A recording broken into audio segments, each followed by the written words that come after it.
bamugamba nti mutwale wa imaamu omusajja omukyalo mukristaayo yali musomeza ku Mbale SCS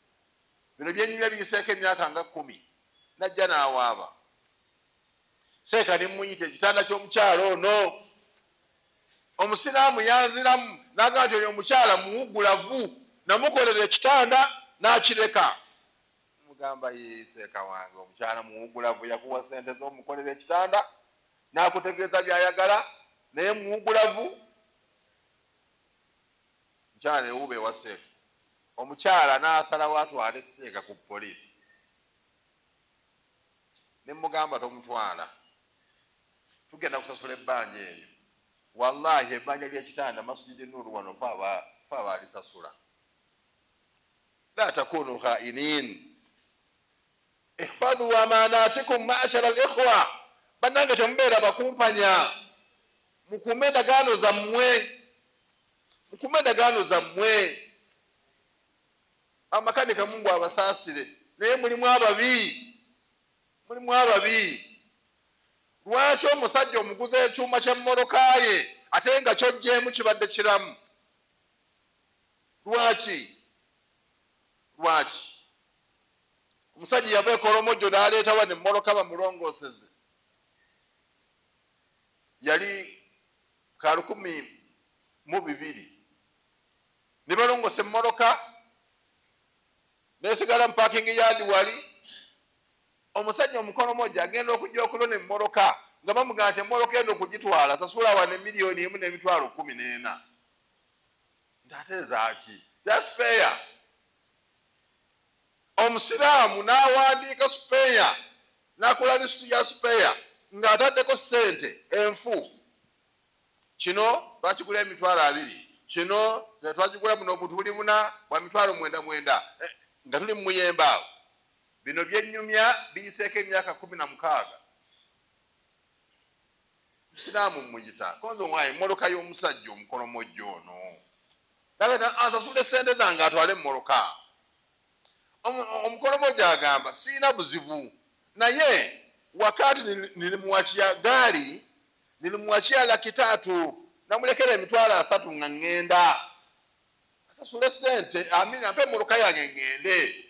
naye nga alina okusasula $1,14,000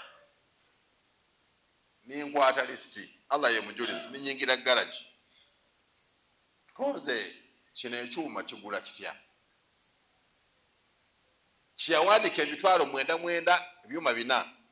$9,900 ndaga bino byebiri ngate omusiraamu nanga nti imaamu tebakooya omusiraamu oyo amanye beeyi yagula ebyuma entuufu nagati musiraamu tamukooya imaamu muddeeyo imaamu mubuulira amazima imaamu akuyambe wallahi twakobawo n'omusiraamu ntutula mu muyemba awo ni muwa lisiti mugamba tya Mungu yingira mu busiraamu bayo mu bukafiri gy'oli mukafiri yalina okubeera omubbi omusiraamu nabbi tamusubiranga kubeera mubbi mulembe guno gwe gulimu abasiraamu ababbi naye nabbi sallallahu alayhi wasallam tasuubiranga nti omuntu abeera ne la ilaha illallah n'abeera mubbi tekibangawo musajja n'addamu n'akola lisiti ekyewuunyisa nga supeya gwe yateeka mu mmoloka amalawo $19,000 nimuŋŋamba omusajja omukolomojjo konze omusiraamu ono musonyiwe amaziga negatandika okumva mu maaso omusiraamu omulungi alina ekirevu anyirira atakweyesa naye nga ayagala afune $1,000,000 ng'ate omusajja sente ziyamulekera akyamubanja bwe yamala omukolomojjo n'agamba imaamu asante sana onyo mimi ntamuzindi $200,000 nja kumwongera $2,000 yadde nga zinamuwa zimala naye nja kumwongera $2,000 n'akwata $2,000 n'agabala n'agawa omusajja nange imaamu ne bampa 2 oba nange nakola nsobyo zikwata naye nedda saalaba wezigirira naye by that time $2,000 zaali nnyingi kubanga ab'omuzikiti wano baali beefuula abampa allowance w'amafuta naye baali bampa $3,000 omwezi 5 bali bampesa ku omwezi wano ku muzikiti nga balaba nti bampadde nnyo mukolomo gye yampa 2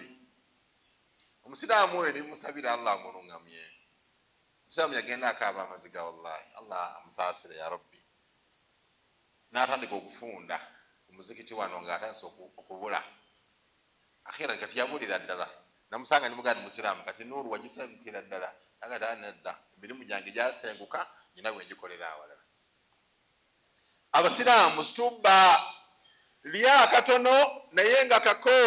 kubanga yawmal qiyama ogenda kubeera mu bbaliro Allah akubale buli kasente ke wayingiza mu maaliyo buli konna ke wateeka mu lubuto Allah agenda kakubala katubeera omusiraamu owone ebizibu ebyo antu bagalajwa bagumu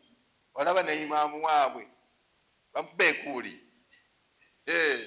nayingira mugalaja abo banongoseze ndabirwamu ng'eganya okulinnya nakomekereza nsasudde emitwalo 14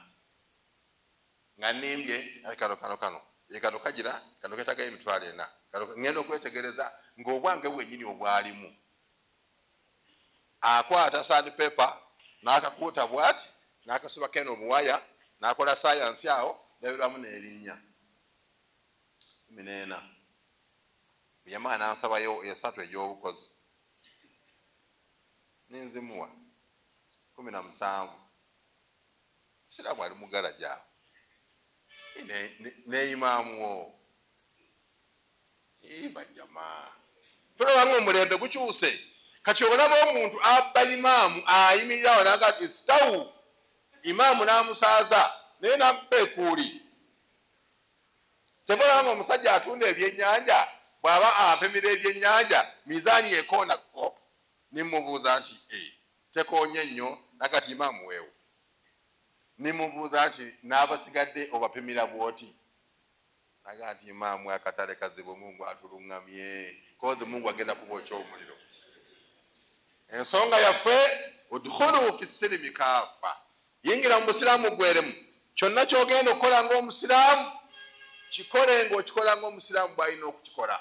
bw'onokikola ng'omusiraamu bw'alina okukikola barakallahu fi bay'ika Allah agenda kuteeka omukisa mu bizinesi yo Allah agenda kuteeka omukisa mu kasente koyina akatono abaana ba bodaboda bafuna obusente butono naye tebabba bantu naye omulaba nga azimbye ennyumba ey'amabaati aguze ekitanda aguze piki endala naye nga bebasomba ebintu by'abantu wano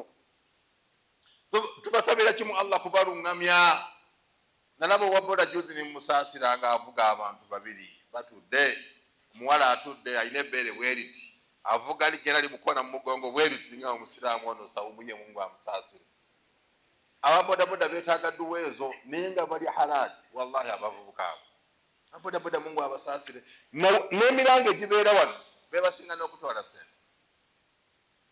Mungu ebikebe biri mu bodaboda bibataase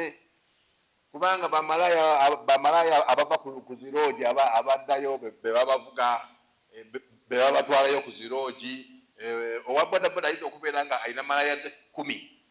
zonna yaziwa enambo namukubira Medi oliwa jangu ntwala wano ku Grace Medi oliwa nserengesaako wano wammanga Medi oliwa ye naakola mulimu gubasomba n'ogubazaayo naye Mungu abasonyiwe